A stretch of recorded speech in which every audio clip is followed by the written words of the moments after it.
Hi everybody, thanks for tuning into the video on this Ram 2500.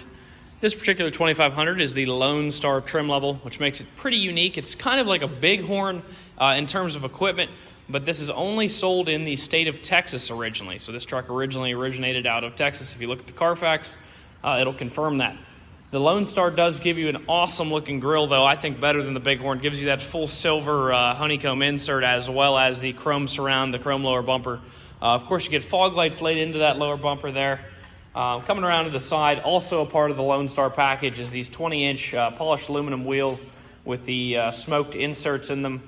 Those are going to be wrapped up in a Goodyear Wrangler Duratrack tire.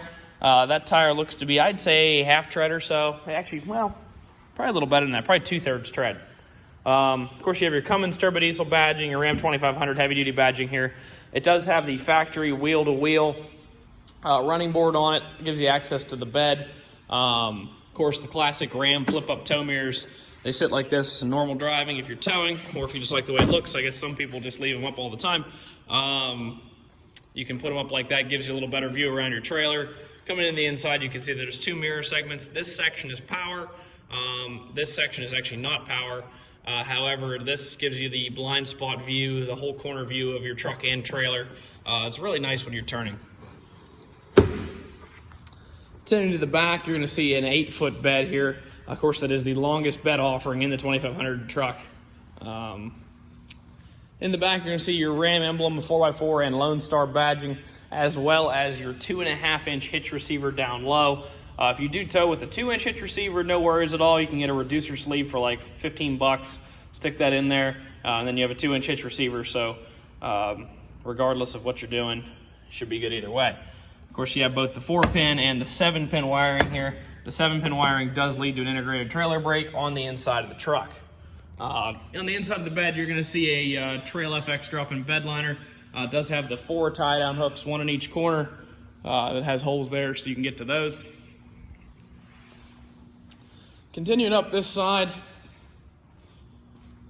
take a look in the inside here. It does have leather bolstered seats with cloth inserts. The driver's seat is a full power 10-way adjustable seat, including your 2-way lumbar adjustment there. Let's take a quick look in the back before we jump in and fire it up. Back seats, tons of room back here, obviously being the full-size crew cab. Plenty of room. You also have the in-floor storage. I believe Ram's the only one to do this. Pretty neat there on both sides. You can see the other one over there. The other thing that Ram has done back here is they've given you a way to make the floor flat. So Ford made their floors completely flat with no adjustments. Chevy, for some reason, doesn't really do anything for you in this respect. But if you want a flat load surface, Ram has given you these trays. They're super nice, really. I mean, it's a good thought. Personally, I'm not really sure how sturdy that is. I mean, it feels very sturdy. It doesn't feel like it would break easily. I probably wouldn't stick, a giant ton of stuff on there, but it is cool that they've provisioned an option to give you a flat load surface the entire way across. Of course, the other half of that is underneath those 2 seats. They've also put these little lights on the bottom of the seats that provide some ambient lighting. You can see the other ones shining down over there at night, so you can see on the floor and see inside the truck. Let's jump in real quick. Of course, it is the classic sort of Chrysler fob style. It's still a key, though. You still actually stick it in the ignition and turn it. So stick that on in there. Of course, everything fires up, and then you turn it the extra notch. We don't need glow plugs, obviously, in the summer, but if you needed them, you'd stop there for a second. Fires up just over 52,000 miles in this particular truck. So you still have a little bit of powertrain warranty left, about 8,000 miles of powertrain warranty. Good to 60,000 there. On the left-hand side of the wheel, you're going to see your menu navigation for that center screen, as well as your voice recognition and Bluetooth controls. On the right-hand side of the wheel, you'll find your cruise control items. To the left of the driver, your power windows, locks, and mirrors in a standard fashion, as well as your power folding mirror button there, automatic light controls, and instrument cluster brightness and cargo lights are over there. Coming into the center screen, you do have an 8.4-inch touchscreen radio. Throw it in reverse. Nice clear backup camera there. Coming down, 2-speed transfer case, obviously 4 lock in and then 4 low. Over here, pretty much, so if the controls are up here, they actually have them duplicated in physical buttons. So for the radio, you're here and you can see your tune buttons and things like that, but you can also do that down here on this knob, AM, FM, as well as Sirius XM radio. In addition to that, you can Bluetooth audio from your phone to the truck. There's also auxiliary ports and USBs located inside of the center compartment here. Climate controls, you do have dual zone automatic climate control for both the driver and the passenger. It's currently freezing me out here, so I'm going to turn it to 70 on my side. They are independent controls, so you can control them like that, or you can sync them together, hit the auto button, and the truck will try to maintain that temperature just like your house controls would. Some different apps you can do here. You can also rearrange your hot bar from here. You can activate your backup camera manually. Coming into the control section, you have your heated seat controls as well as your heated steering wheel.